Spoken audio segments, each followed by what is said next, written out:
Bonsoir tout le monde. Pour celles et ceux qui ne me connaissent pas, vous le savez maintenant, je m'appelle Carmela Morici, pas Morici. Donc je m'appelle Carmela, j'ai 40 ans. Aujourd'hui, 40 ans, le 4 du 4 79. Sur cette photo, là, j'ai 1 an. Et si à l'époque, on m'avait dit que d'une part, je n'aimerais plus les gâteaux, mais alors là, plus du tout, et que d'autre part, je serais là, ce soir, devant vous, littéralement morte de trouille à l'idée d'inaugurer ce premier TED, je crois que je me serais arrêtée de grandir tout de suite. Je serais restée bloquée dans les années 79. Je m'appelle donc Carmela, j'ai 40 ans et je suis l'heureuse maman de Luther, qui lui a 8 ans. Je vous l'accorde, jusqu'ici, c'est assez banal. On entend bien la petite musique sucrée habituelle qui accompagne ces gens, qu'on appelle parents, des êtres certes fatigués, cernés, mais relativement heureux de leur vie et des progrès de leur progéniture. Il n'y a pas vraiment d'offset, il n'y a pas vraiment de décalage. Je m'appelle Carmela, aujourd'hui j'ai 40 ans et je suis l'heureuse maman de Luther, 8 ans, porteur d'une trisomie 21 et d'autisme. Et là, la petite musique sucrée s'arrête, le disque saute, ça fait comme un larcène dans vos têtes. Vous êtes probablement en train de vous demander comment je fais pour être l'heureuse maman d'un enfant de ces 2 déficiences. Il faut savoir que Luther est entré dans ma vie comme une tempête, littéralement. 15 janvier 2010, au Velay, l'hôpital est bloqué par une tempête de neige. L'équipe de nuit n'arrive pas à partir, l'équipe de jour n'arrive pas à venir, et c'est précisément ce moment que Luther choisit pour faire son entrée sur scène. Son papa et moi, on découvre sa trisomie 21 le lendemain de sa naissance, et son autisme bien plus tard. Donc non, on n'était pas au courant pendant la grossesse, et oui, c'était la surprise à la maternité. Je vous passe les détails d'un monde qui s'ouvre en deux pour vous aspirer vers un enfer de colère, de tristesse et d'incompréhension. Pourquoi lui? Pourquoi moi? Qu'est-ce qu'on avait bien pu faire? S'en sont suivis, vous vous en doutez, des torrents de larmes. J'ai pleuré, oui, vraiment beaucoup pleuré. J'ai fait enlever le prénom de la porte de la maternité.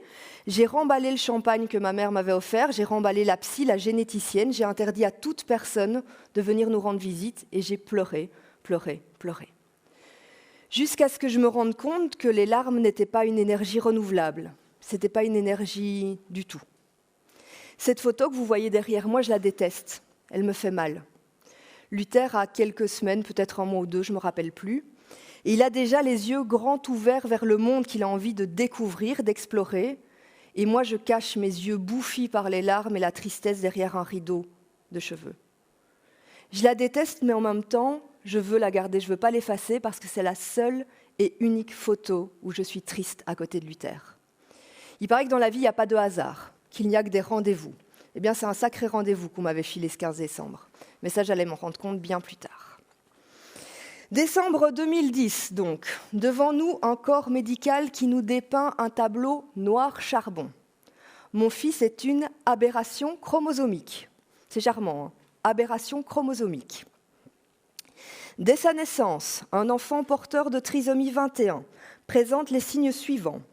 Un profil aplati, des yeux bridés, un épicanthus, c'est une 3e paupière verticale, un pont nasal plat, une hypertrophie et une protrusion de la langue, une petite tête de petites oreilles, il est petit son tronc et ses membres sont petits. Il possède un pli unique dans les paumes de la main, appelé pli palmaire transverse unique. Il présente une hypotonie musculaire et une hyperlaxité importante. Toute sa vie, il subira de graves retards, tant dans le développement psychomoteur et intellectuel que dans le langage. En gros, on était en train de m'annoncer que ma vie était fichue, que je pouvais m'arrêter de travailler immédiatement, que mon fils resterait collé à mes basques, malade toute sa vie. Eh bien aujourd'hui, je suis persuadée que la virulence de la douleur que j'ai ressentie ce jour-là, elle est liée évidemment à la brutalité de l'annonce. Comme je vous le disais, on n'était pas au courant. Elle est liée à la violence du vocabulaire utilisé. Qui a estimé un jour que c'était une bonne idée de parler à des parents d'aberration chromosomique? Mais elle est aussi et intimement liée à l'image qu'on me renvoyait de mon fils. À un jour, on me disait que mon fils marcherait plus tard, qu'il ne parlerait peut-être pas, qu'il ne lirait probablement pas. qu'il ne mangerait pas seul, qu'il serait petit gros, qu'il aurait le cheveu plat et filasse, qu'il serait souvent malade et qu'il mourrait probablement avant moi. Il avait un jour, et je ne comprenais pas. Je ne comprenais pas comment ce tout petit bout de chromosome en plus parvenait à être à ce point omnipotent. Comment ce petit bout d'ADN parvenait à l'impacter de la pointe des pieds jusqu'à la pointe de ses cheveux, en passant par sa peau, ses organes et son intelligence. Je n'ai vraiment pas compris. Je dois vous dire qu'au début de la vie de Luther, je le plaçais sur une courbe de développement. Vous savez, ce genre de courbe qu'on trouve sur Internet, à un jour, un enfant fait ceci, à 3 mois, un enfant fait cela. Et patiemment, je le mettais sur cette courbe avec un écart, vous vous en doutez, qui s'agrandissait de semaine en semaine. Jusqu'au jour où je me suis rendu compte que mon fils n'était pas ordinaire. Il ne serait jamais sur cette courbe. Il avait une courbe et une temporalité qui lui étaient propres. Et finalement, ce petit bout de chromosome omnipotent, ça a été la clé qui m'a permis à moi d'entamer mon voyage en Mongolie intérieure. Une destination qui n'a d'effrayant que la méconnaissance absolue qu'on en a. Je suis une grande insomniaque et donc j'ai passé toutes les premières nuits de la vie de Luther à me documenter parce que je ne sais pas vous, mais moi je ne connaissais rien de la trisomie 21. Et donc j'ai lu beaucoup sur ce que c'est exactement, comment ce chromosome y fait pour agir sur autant de dimensions de la vie humaine. La trisomie, ce que c'est, la trisomie, ce qu'on peut faire, et surtout ce qu'on fait ailleurs. Parce que c'est là que je me suis rendu compte que plus que moi, c'était le monde médical qui était en complet décalage. Ils étaient coincés dans une vision complètement passéiste des personnes en situation de handicap et porteurs de trisomie 21, et pire que ça, ils étaient bloqués dans un déterminisme génétique absolu. Alors évidemment, nos gènes nous déterminent. Les gènes ont une incidence sur ce que nous sommes. Évidemment, le 47e chromosome de Luther a un impact importantissime sur sa vie. Mais il y a les 46 autres, les 46 qu'il partage avec vous et moi. Et au-delà de ce paquet d'ADN, il y a tout le reste. Il y a l'amour qu'on peut lui porter, il y a l'éducation qu'on lui donne, il y a les efforts que la société fait ou pas pour lui laisser une place, et il y a surtout la force avec laquelle moi je me bats pour qu'il ait une place.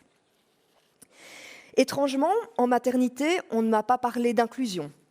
Étrangement, en maternité, on ne m'a pas parlé d'intégration. Étrangement, en maternité, on ne m'a pas parlé de toutes ces personnes porteuses d'une trisomie 21 qui, une fois adultes, étaient mannequins, peintres, boulangers, pizzaiolos, lançaient leur propre marque de vêtements, voire de chaussettes. On ne m'en a pas parlé. Depuis, Luther, de son côté, il a participé à des castings. Il a fait de la figuration dans une série pour France 2. Il a été mannequin pour une ligne de vêtements et pour un calendrier. Il a défilé avec des lauréats de concours de beauté. Il apprend à lire, à écrire. Il communique à travers 3 langages. Il joue du piano, de la guitare, du djembé, du synthé. Il se réveille tous les matins à 6 heures avec le sourire. Et surtout, Luther, il a apporté de la joie dans ma vie. Luther, il m'a mis au défi permanent d'augmenter mes compétences, de devenir quelqu'un de meilleur, de me surpasser. Et je me dis que c'est finalement peut-être pour ça que la société des gens ordinaires n'aime pas l'inclusion, n'aime pas les personnes en situation de handicap. Parce qu'une société inclusive, c'est une société qui nous demande à nous, les capables, de faire un effort, de nous mettre en défi pour laisser une place aux personnes en situation de handicap. Je vais vous raconter une anecdote qui s'est passée bien avant la naissance de Luther.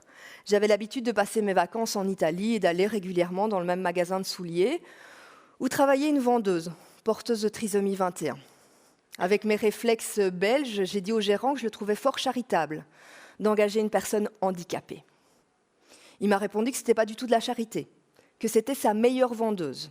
Elle ne savait certes pas compter, mais elle avait un rapport client imparable. Et c'est vrai que la plupart du temps, je voulais acheter une paire, je ressortais avec 3. Donc elle était vraiment très forte. Au moment de passer à la caisse, elle appuyait sur une sonnette, une de ses collègues arrive et encaissait.